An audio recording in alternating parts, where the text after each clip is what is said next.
Hello students, आप सभी का रुद्र एकेडमी के यूट्यूब चैनल पर स्वागत है। मैं हूँ एस त्रिपाठी सर। आज हम लोग फिजिक्स की ही क्लास के अगले टॉपिक पर चर्चा करेंगे। आज हम लोग कुछ ऐसे टॉपिक पर चर्चा करेंगे जिससे रिलेटेड कई ऐसे सेम टॉपिक्स हैं। अगर इस टॉपिक्स को हम समझ लेते हैं तो हमारे फिजिक्स के कई ऐसे टॉपिक्स और भी हैं जो सेम पैटर्न पर हैं। आज हम लोग विद्युत द्विध्रुवी की अक्षीय रेखा के किसी बिंदु पर विभव V के लिए सूत्र की स्थापना करेंगे। इसी प्रकार विद्युत द्विध्रुवी की अक्षीय रेखा के किसी बिंदु पर तीव्रता का भी फार्मूला जनरेट होता है। तो अगर इस डेरिवेशन को सभी बच्चे अच्छी तरीके से समझ लेते हैं तो तीव्रता वाला भी बहुत ही आसानी से कर सकते हैं। इसलिए बने रहिए मेरे साथ। अभी तक चैनल को लाइक और सब्सक्राइब नहीं किए हैं तो पहले कर लीजिए, ताकि इससे रिलेटेड और भी जो भी हमारी वीडियोस हैं वो आप लोगों तक पहुंचती रहें। तो आइए इस डेरिवेशन को शुरू करते हैं। यहाँ पर क्वेश्चन ही है विद्युत द्विध्रुवी की अक्षीय रेखा। तो सबसे पहले हम लोग शुरू करेंगे विद्युत द्विध्रुवी को। तो विद्युत द्विध्रुवी होती क्या है, कल भी हम लोग इस टॉपिक पर डिस्कस कर चुके हैं कि दो समान परिमाण के आवेश, तो एक हमारा आवेश मान लिया जाए Q है, दूसरा भी समान परिमाण का, लेकिन चिन्ह इनके विपरीत हो, एक माइनस का हो तो दूसरा प्लस का हो। अगर ये कुछ दूरी पर रखे गए हो, कुछ दूरी को हमने कल माना था 2L डिस्टेंस, हम मानकर चल रहे हैं कि इन दोनों आवेशों के बीच की दूरी कितनी है, 2L है। तो इस मिड पॉइंट की अगर हम बात करें, यहां पर कोई अगर मिड पॉइंट लेकर चले, मानकर चलते हैं कि एक मिड पॉइंट है M, तब फिर इस आवेश से अगर हम इस डिस्टेंस को अलग अलग कर दें तो ज्यादा स्पष्ट रहेगा, क्योंकि कंफ्यूजन ना हो। तो मिड पॉइंट से इस आवेश की डिस्टेंस कितनी होगी, L होगी, और इस मिड पॉइंट से इस आवेश की भी डिस्टेंस L होगी। क्यों? क्योंकि टोटल कितना होता है, 2L होता है। तो ये रहा हमारा अक्षीय स्थिति। अक्षीय स्थिति का मतलब एक ही सीधी रेखा पर अगर आवेश स्थित है तो इस स्थिति को ही हम लोग अक्षीय रेखा बोलेंगे।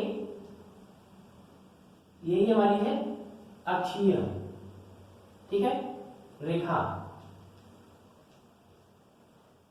हमको करना क्या है, कह रहा कि अक्षीय रेखा के किसी बिंदु पर, तो ये हमारी अक्षीय रेखा मान लीजिए चल रही है आगे तक, और इस पर कोई एक पॉइंट है, सपोज दैट हमने माना कि इस रेखा पर ही एक बिंदु है P, और इस P पॉइंट पर ही हम लोगों को निकालना क्या है, विभव निकालना है। विभव के लिए सूत्र की स्थापना करना है। बहुत ही ध्यान से समझेंगे, बिल्कुल पॉइंट टू पॉइंट क्लियर ही हो जाएगा। अब यहां पर हम लोग थोड़ा सा क्या करेंगे, अगर हम मान कर चलें कि मिड पॉइंट से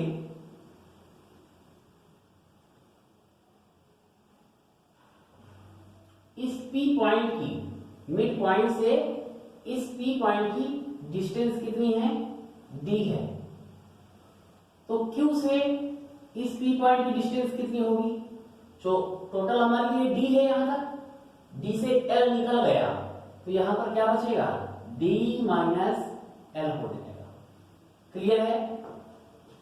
मिड पॉइंट से प्लस Q आवेश की जो डिस्टेंस है, दूरी है, वो प्लस L है, और हमने यहां से मिड पॉइंट से M से P पॉइंट तक की डिस्टेंस को D मानकर चल रहे हैं।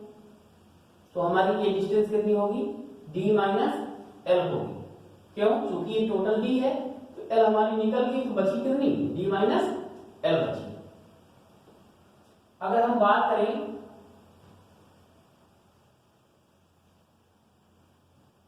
माइनस Q आवेश से इस P पॉइंट तक की डिस्टेंस कितनी होगी, तो चूंकि इस मिड पॉइंट M से P तक की डिस्टेंस D है, और माइनस Q से M तक की डिस्टेंस L है, तो L को हम इसी में ऐड कर देंगे, तो कितने आ जाएगा, D प्लस L हो जाएगा। ठीक है, इतनी बात समझ में आ गई। अब हम लोग आगे सॉल्व करेंगे। तो लिखेंगे जैसे किए हैं वैसे लिखेंगे। चित्रा अनुसार माना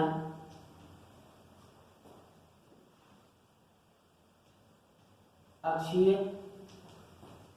रेखा के किसी बिंदु P पर विभव ज्ञात करना है। पहले ये बात हम लोग नोट कर लेंगे, इसके बाद फिर आगे बात करेंगे। अब देखेंगे ये पॉइंट है P और अक्षीय रेखा पर एक चार्ज हमारा है प्लस Q, दूसरा है माइनस Q। तो पहले प्लस वाले से निकालेंगे तो लिखेंगे प्लस Q आवेश के कारण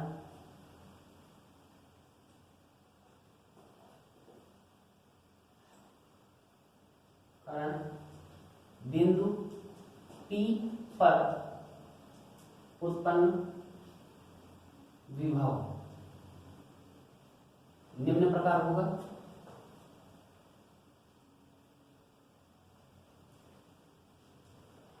तो विभव का फार्मूला हम लोगों ने पढ़ा है। V इक्वल टू क्या होता है 1/4 epsilon naught K into Q अपान R स्क्वायर, सॉरी Q अपान R।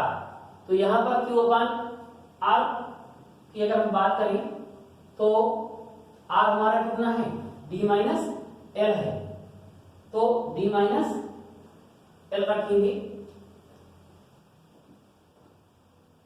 D minus L।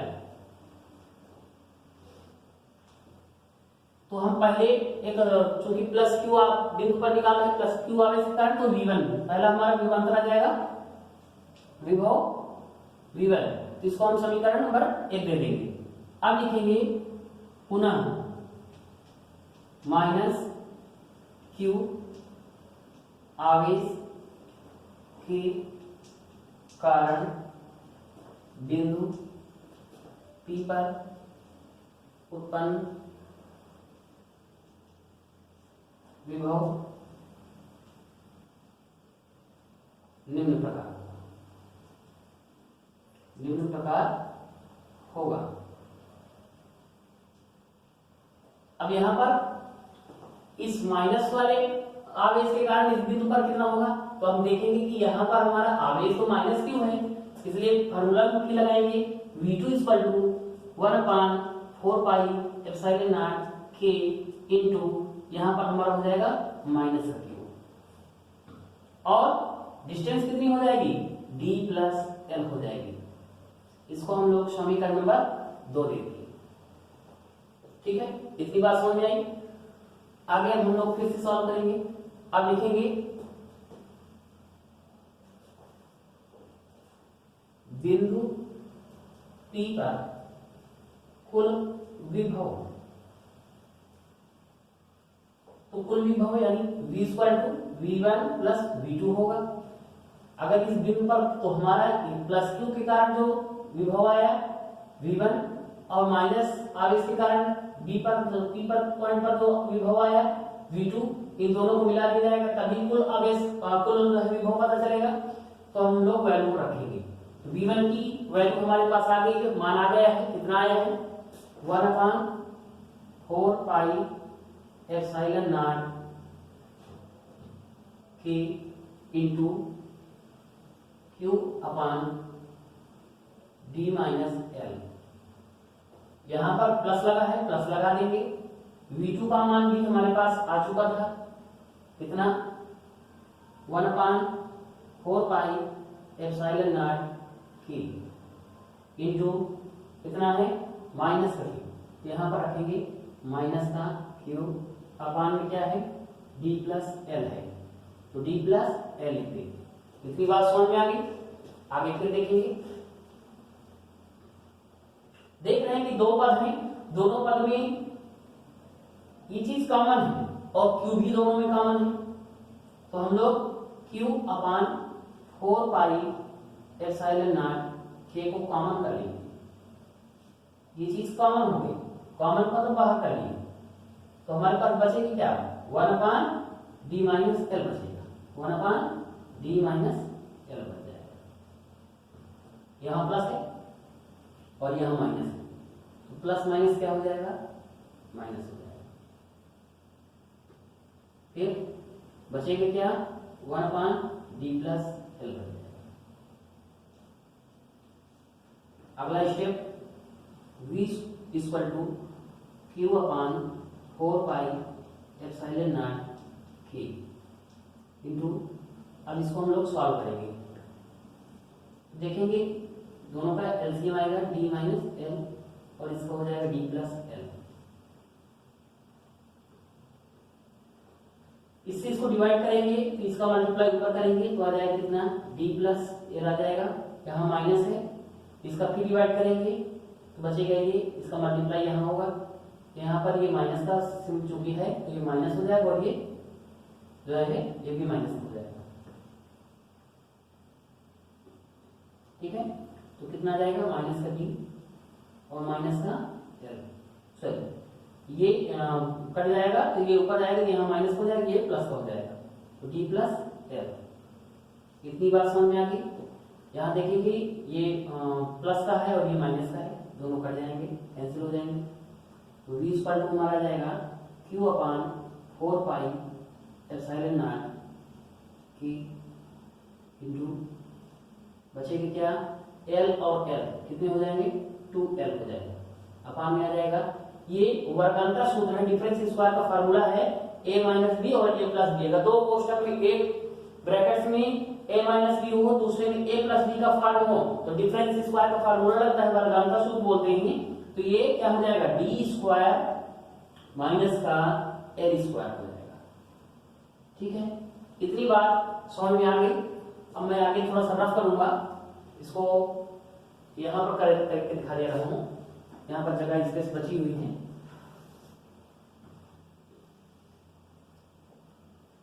आगे देखेंगे, v इक्वल टू, अगर हम चाहें तो q का मल्टीप्लाई 2l में करेंगे तो कितना हो जाएगा, 2l3, ठीक है, और अपान में या ऐसे कर देते हैं 1/4πε0k into 2l3 upon d square minus l square. v equal to 1/4πε0k into, अब हम लोगों ने अभी विद्युत द्विध्रुवी के आघूर्ण वाले चक्र में समझे थे कि 2l3 होता किसके बराबर है, p के इक्वल में होता है। यहाँ पर रीजन दिखा सकते हैं कि 2l3 इक्वल टू p रखने पर, तो यहाँ पर हम लोग p रख सकते हैं, तो p अपन क्या हो जाएगा, d स्क्वायर माइनस का l स्क्वायर हो जाएगा। यही हमारा जो है अक्षीय रेखा के किसी बिंदु पर विभव के लिए सूत्र की स्थापना हो गई। ये हमारा फार्मूला आ गया।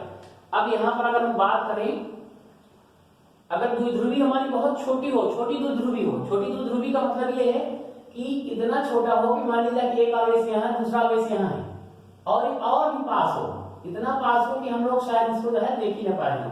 ये माइनस है, ये प्लस का है, अब इसमें डिस्टेंस कहाँ कुछ पता ही नहीं चल रही, यानी दूरी जो है ना के बराबर लगभग है शून्य होगी। तो जब दूरी शून्य होगी यानी l क्या होगा आपका, 0 होगा, तो l स्क्वायर का मान भी 0 होगा।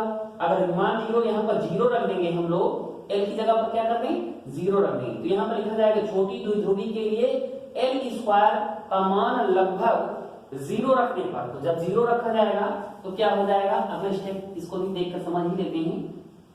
तो v square equal to 4πε0k into p upon ये हो जाएगा d स्क्वायर। तो ये छोटी द्विध्रुवी के लिए भी फार्मूला आ गया है, p अपान d स्क्वायर। ये छोटी द्विध्रुवी के लिए है, परिभाषा मैंने बीच में बोल दिया, थोड़ा स्पेस कम थी इसलिए जो है रफ नहीं किया है ताकि नोट करने में प्रॉब्लम्स ना आए। आशा करता हूं कि ये समझ में आया होगा।